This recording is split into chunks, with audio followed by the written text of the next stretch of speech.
दोस्तों, Ram Ram, good morning. मैं हूं आपका दोस्त प्रताप और आज से मैं अपनी एक नई सीरीज़ में आपका स्वागत कर रहा हूं।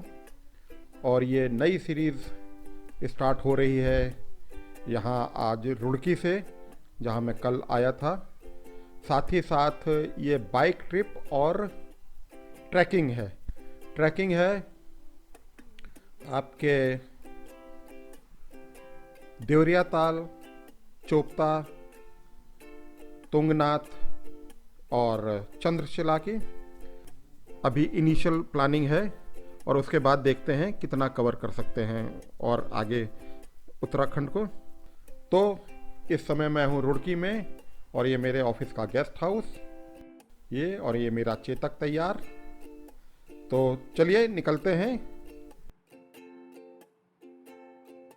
और इस समय ऋषिकेश क्रॉस करने के बाद ये बिटवीन देवप्रयाग एंड ऋषिकेश ये एक जगह कोई है जहाँ पे आप ये देखिए राफ्टिंग हो रही है। आपको शायद इससे ना दिखाई दे रही हो, लेकिन छोटी छोटी नाव ग्रुप्स में जो है ये राफ्टिंग हो रही है।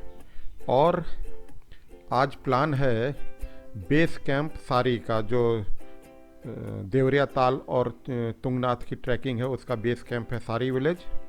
तो वहाँ तक पहुँचने का तो आप बने रहिए, बहुत ही एक्साइटिंग जर्नी होने वाली है और देखते हैं कहाँ तक पहुँच सकते हैं। तो आइए चलिए मेरे साथ। तो दोस्तों, इस समय मैं पहुँच गया हूँ जहाँ पर उस जगह का नाम है देवप्रयाग। आप देखें, ये प्रयाग का मतलब संगम होता है, दो नदियों का संगम। और ये आप हमारे ये देखें, यहाँ पे भी दो नदियों का संगम हो रहा है और ये नदियाँ हैं अलकनंदा और भागीरथी। तो जब आप ऋषिकेश से बद्रीनाथ की तरफ चलते हैं तो 5 प्रयाग पड़ते हैं, मतलब 5 प्रमुख तीर्थ स्थल पड़ते हैं संगम नदियों के, जिनको हम लोग प्रयाग कहते हैं। और ये पहला पड़ता है देवप्रयाग,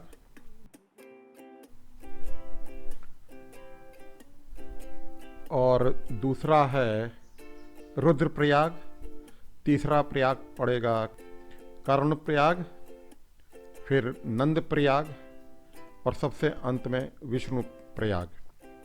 तो ये क्रम है उनका। तो ये पहला है देवप्रयाग।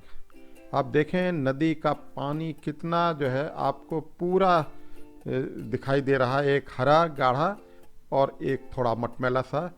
ये है जो हरा है, ये है भागीरथी नदी और वो दूसरी अलकनंदा है।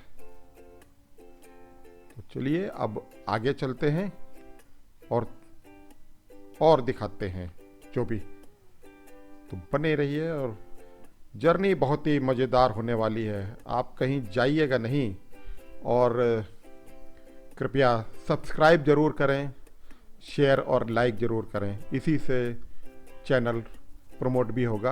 आपका इतना ही सहयोग की मुझे आशा है, ज़रूर करेंगे।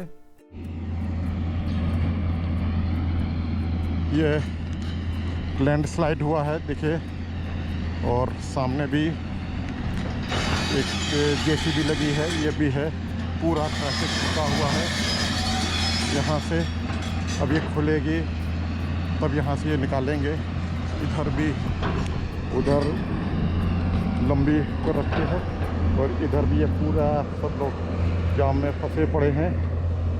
तो पहाड़ों में ये सबसे बड़ी दुविधा होती है, सबसे ज़्यादा होने वाली घटनाएं होती हैं लैंडस्लाइड। ज़रूरी नहीं कि बरसात में ही हो, ये ऐसे भी होती हैं। आप देखें वो दूर तक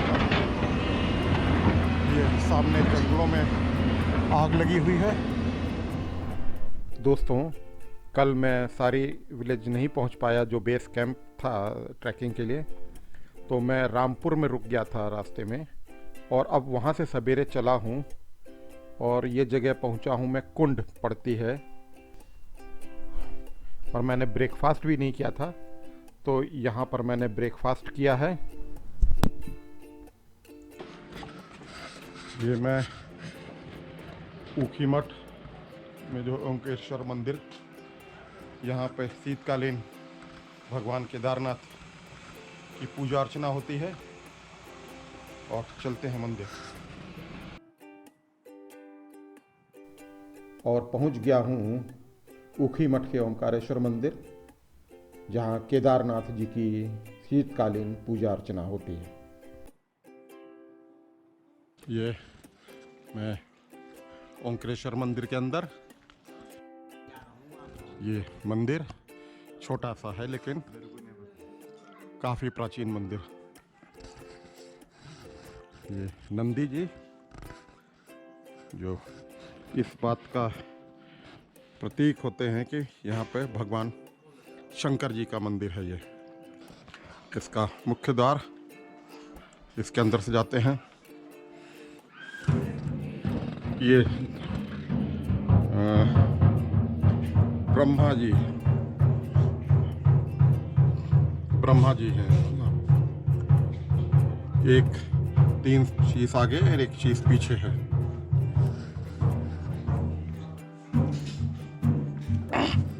ये नहीं मालूम मुझे कौन है।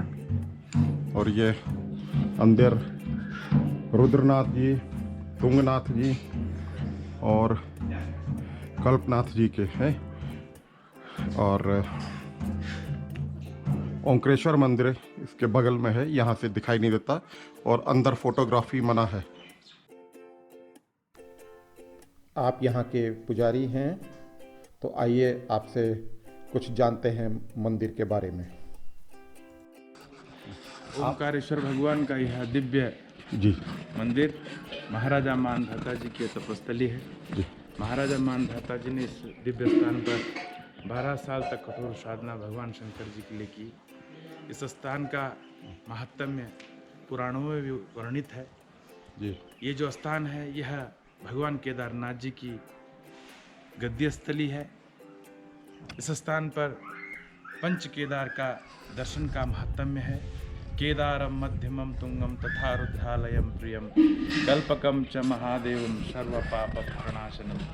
जब महाभारत युद्ध के उपरांत पांडवों को गुरु हत्या, ब्रह्म हत्या, गोत्र हत्या का पाप लगा, वासुदेव श्री कृष्ण की आज्ञा लेकर, गुरु व्यास जी की आज्ञा लेकर पांडव इसी दिव्य हिमालय में भगवान शंकर जी के लिए, शंकर जी के दर्शन के लिए आए। भगवान शिव ने उन्हें एक स्वरूप में एक स्थान पर दर्शन न देकर अलग अलग स्थानों पर अलग अलग रूपों में दर्शन दिए। वही 5 केदार हुए। केदारम मध्यमम तुंगम तथा रुद्रालयम प्रियम कल्पकम च महादेवम सर्व पाप प्रणाशनम। हिमालय में केदारनाथ जी जो 12 ज्योतिर्लिंगों में 5वें ज्योतिर्लिंग के रूप में सुपूजित हैं। पांचवां ज्योतिर्लिंग है ये केदारनाथ का। नर नारायण ऋषि ने शिव पुराण के मतानुसार 5वां ज्योतिर्लिंग है जी। सर्वप्रथम नर नारायण ऋषि जो भगवान विष्णु के अवतार हुए, उन्होंने इस दिव्य हिमालय में आकर हजारों साल तक भगवान शंकर जी के लिए कठोर साधना की। भगवान शंकर जी की दिव्य साधना के उपरांत भगवान से प्रसन्न होकर ज्योतिर्लिंग स्वरूप में वहाँ प्रकट हुए और तब से वह ज्योतिर्लिंग वहाँ स्थिर हो गया। उसके बाद जब पांडव यहाँ आए तो उन्होंने यहाँ पे दर्शन किया। भगवान शिव ने उन्हें हिमालय पर पृष्ठभाग से दर्शन दिए। अग्रभाग निकला पशुपतिनाथ नेपाल पे, अन्य 4 भाग हुए।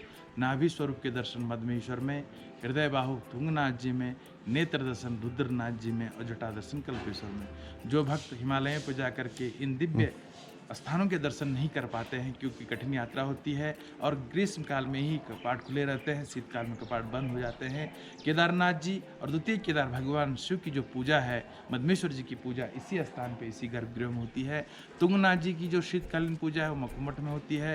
रुद्रनाथ जी की जो शीतकालीन पूजा है वह गोपेश्वर गोपीनाथ के मंदिर में होती है। और कल्पेश्वर जो है कि 12 महीने नित्य खुले रहते हैं और उनकी पूजा वहाँ पे बारंबार चलती रहती है।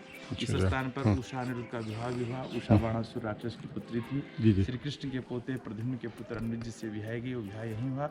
उषा के नाम पर इस स्थल का नाम उषा मठ से एक हुआ।